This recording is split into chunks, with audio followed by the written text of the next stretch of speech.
yang belajar kepada lalu permasalahan melebar ulama lokal Indonesia yang belajar kepada mereka lalu mengadopsi pemikiran ini membid'ahkan kajian-kajian tematik. Jadi semua yang menyaksikan video ini yang pernah hadir kajian tematik, selamat datang, Anda ikut tertuduh pelaku bid'ah. Sebagian ustaz lokal membid'ahkan laikas sunnah, selamat datang, dhalalah finnar. Bermadhab disebut bid'ah oleh seorang ustaz dan disebut tidak bid'ah oleh ustaz lainnya di kalangan yang sama, termasuk membid'ahkan kultum atau ceramah di tengah-tengah tarawih adalah bid'ah bila dilakukan secara terus-menerus, dan disebut tidak bid'ah oleh ulama lokal lainnya dan menjadi fenomena yang sangat umum sesama mereka saling menuduh sebagai mubtadi', pelaku bid'ah yang sesat masuk neraka. Akhirnya kalian sendiri terbedah dalam banyak golongan hingga saling memusuhi hanya dikarenakan memasakkan definisi sempit dari bid'ah yang mengartikan jika tidak mendukung definisi bid'ah Anda berarti mendukung perilaku maulid yang bercampur laki-laki dan perempuan, berarti mendukung tahlilan yang sampai berhutang dan memberatkan. Innalillahi wa inna ilaihi raji'un. Bismillahirrahmanirrahim. Ini bantahan yang berikutnya kepada Ustadz Faris Baswedan. Saya berharap dia sadar dan kembali ke akidah Ahlus Sunnah dan manhaj Ahlus Sunnah. Tentang bid'ah dhalalah itu ada. Lalu apa yang dipermasalahkan? Tentang hadis kullu bid'atin dhalalah, kenapa ada yang ketakutan dengan hadis ini? Kalau disebutkan hadis tentang bahaya syirik, bagaimana respon ahlul bid'ah? Dan bagaimana dengan respon terhadap hadis tentang dosa-dosa besar seperti zina, sudum, riba, sihir, judi, minum khamar, dan durhaka kepada kedua orang tua? Padahal dosa ini memang terjadi di tengah masyarakat muslim. Namun giliran mentahdzir tentang bahaya bid'ah, banyak yang seakan gak terima. Lalu muncul istilah bid'ah hasanah sebagai alat buat memukul balik orang yang memperingatkan dari bahaya bid'ah itu sendiri. Padahal istilah ini justru memiliki resiko, yaitu istilah bid'ah hasanah ya. Apa resikonya? Resikonya nanti orang akan dengan mudah menggunakan istilah ini buat mengiklankan kebid'ahannya. Bid'ah itu dibagi dalam dua bagian. Ya, dalam dua bagian ya. Satu, bid'ah dalam akidah. Kedua, bid'ah dalam ibadah. Bid'ah dalam akidah sudah ada sejak zaman Nabi Muhammad alaihissalatu-wassalam, yaitu bid'ah batiniyah. Bid'ah ini diyakini oleh Musailamah bin Habib al-Kadzab, kemudian Sujah ad-Damimiyah, dan Tulaiha. Musailamah terbunuh, kemudian Sujah dan Tulaiha akhirnya tobat dan kembali ke Islam. Mereka mengklaim bahwa nubuah itu terbagi ke bangsa Arab yang dipilih lewat roh, yaitu setan. Jadi mereka punya koneksi dengan setan. Bid'ah batiniyah itu masih ada sampai sekarang ya. Kemudian di zaman Khalifah Utsman muncul bid'ah Khawarij, kaum Bughat. Lalu Sabaiyah Syiah. Mereka lah yang membunuh Khalifah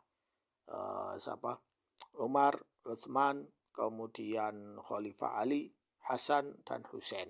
Ya, ini kaum Khawarij dan kaum Bughat itu. Kaum Syiah ya. Kemudian terus menerus berlanjut. Muncul ahlul kalam dan ahlul filsafat memakai ilmunya buat menafsirkan syariat yang berlawanan dengan cara para salafus soleh. Ya, Jahmiyah, Murji'ah, Qadariyah, Jabariyah, lalu sampai berlanjut Kullabiyah, Asy'ariyah, Mu'tazilah ya, sampai sekarang. Lalu berlanjut sampai sekarang ahlul bid'ah terus update kebid'ahannya ya. Kemudian bid'ah dalam ibadah sudah ada sejak dulu. Nah, ini yang akidah sudah selesai ya. Nah, ini kita bahas yang soal ibadah. Ya, jadi soal ibadah ini sudah rame dari dulu. Namun Ustadz Faris Baswedan lupa bahwa apa itu masalah khilafiyah fiqih dan apa itu yang murni bid'ah. Hal yang murni bid'ah itu adalah tidak ada dalilnya dari zaman Nabi alaihissalatu-wassalam, sahabat, dan tabi'in. Seperti mengatakan membaca doa tertentu ini ada khasiatnya dan nanti dapat pahala sebanyak ini dan itu. Ya, barang siapa yang ziarah ke makam fulan itu pahalanya sama seperti umrah dan haji. Nah, itu kadzab itu ya. Atau sholawat model baru bisa melancarkan rezeki. Ya, sholawat model gini dan begini bisa menambah keuntungan atau apa, itu kadzab ya. Kalau mau sholawat silakan, tapi jangan memakai dalil bahwa itu ada khasiatnya ya. Jadi namun sholawatnya itu harus sesuai dengan cara Nabi dan para sahabat. Ada hal yang memang dilakukan oleh para sahabat dan tabi'in atas dasar ijtihad buat kemaslahatan umat Islam. Seperti menulis Al-Quran dalam satu mushaf. Ya. Nabi memang tidak membuat mushaf, namun Nabi tidak mengingkari orang yang menulis wahyu. Bahkan beliau menyuruh menulisnya. Ya. Karena kebiasaan bangsa Arab itu dulu menghafal, bukan menulis. Namun kalau mau nulis silakan nulis, beliau tidak mengingkarinya. Kemudian di zaman berikutnya ada penambahan atas mushaf seperti tanda titik, wakof. Nah, itu dilakukan di zaman Al-Hajjaj bin Yusuf Ats-Tsaqafi rahimahullah. Kemudian itu dilakukan di zaman Daulah Umayyah. Kemudian di zaman Daulah Abbasiyah, zaman Al-Farahidi, beliau membuat harokah, fathah, kasroh, dhammah ya. Jadi kemudian ada penambahan-penambahan. Itu untuk maslahat umat Islam ya. Itu bukan masuk bid'ah ya. Walaupun dulu memang tidak ada ya. Ini dibuat untuk kemaslahatan supaya mempermudah untuk membaca ya. Kemudian penerapan dinar resmi milik umat Islam dilakukan pertama kali di zaman Abdul Malik bin Marwan. Zaman Nabi alaihi salatu wassalam, dinar dan dirham masih dicetak oleh Imperium Persia dan Romawi ya. Jadi belum ada dinar Islami atau dirham Islami. Dinar dan dirham dan fulus Islami itu dicetak di zaman Abdul Malik bin Marwan dan di zaman Al-Hajjaj bin Yusuf Ats-Tsaqafi rahimahumullah jami'an. Amalan itu bisa jadi bid'ah jika tidak sabit dari Nabi dan para sahabatnya. Seperti azan bayi saat baru lahir. Sebagian ulama dan ada yang mensunahkannya. Sebagian yang lain bilang tidak sabit karena hadis dhaif atau maudhu. Ya, yang bilang tidak sabit ini berarti tidak sunnah ya. Para ulama memang ada yang khilaf tentang beberapa amalan dan saling membantah sudah terjadi dari zaman dulu. Sudah ada sejak zaman dulu ya. Jadi bukan hal yang baru ya. Kalau Anda sekarang ribut itu Anda sudah telat. Dari dulu sudah seperti itu.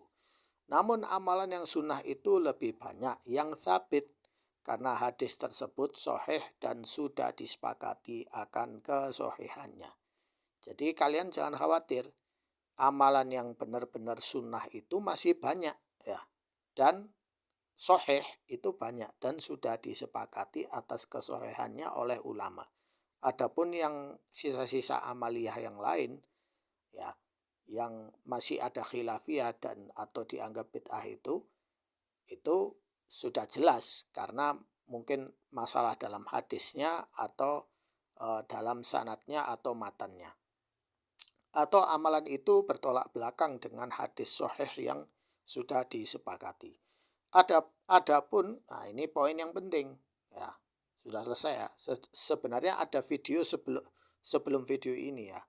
Ya, nanti kalian bisa kembali itu bantahan untuk Ustadz Faris Baswedan.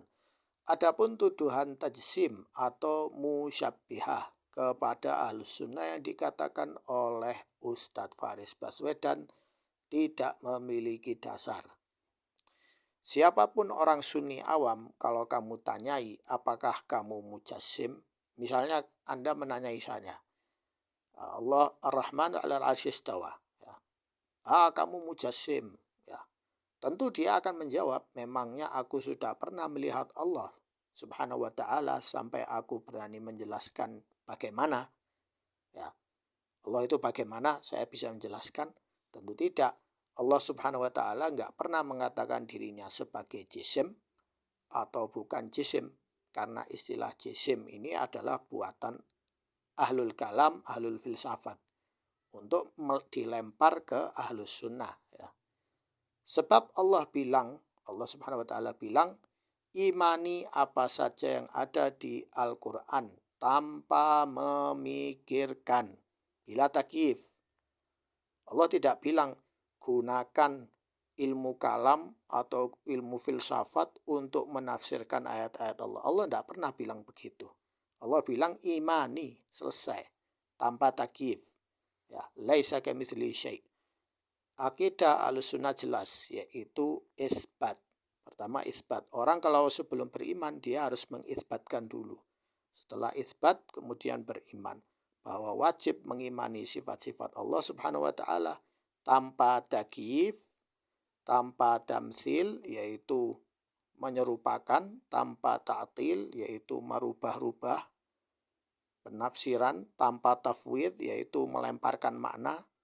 Maknanya gak jelas, tidak mungkin. Al-Quran itu maknanya jelas, tidak ada yang gak jelas. Tanpa takwil, yaitu penafsiran yang beda dari makna hakikatnya, dan tanpa tahrif, menyelewengkan makna. Adapun termasuk ciri ahlul jahmiyah adalah menuduh ahlus sunnah sebagai mujassim. Maka dari itu waspadalah wahai si Ustadz Faris Baswedan, hadakallah. Sekian, semoga bermanfaat.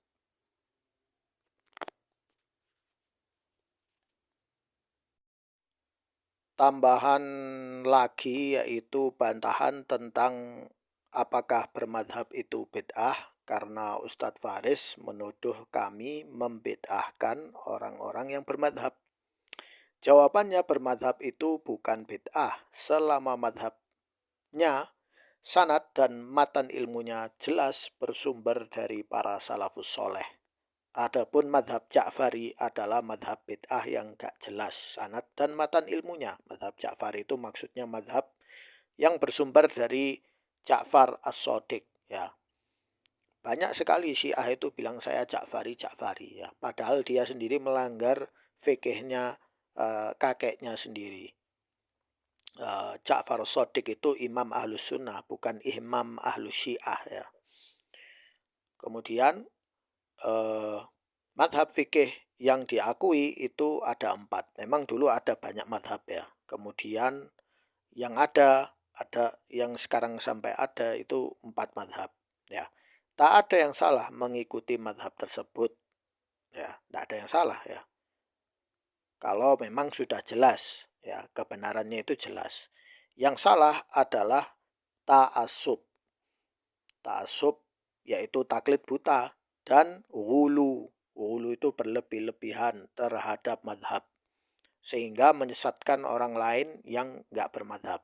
Contohnya orang awam, dia nggak ngerti madhab. Kamu madhabmu apa? Ya dia bilang saya muslim. Nah, kamu harus bermadhab. Kalau kamu tidak bermadhab, kamu sesat. Nah, itu tidak boleh.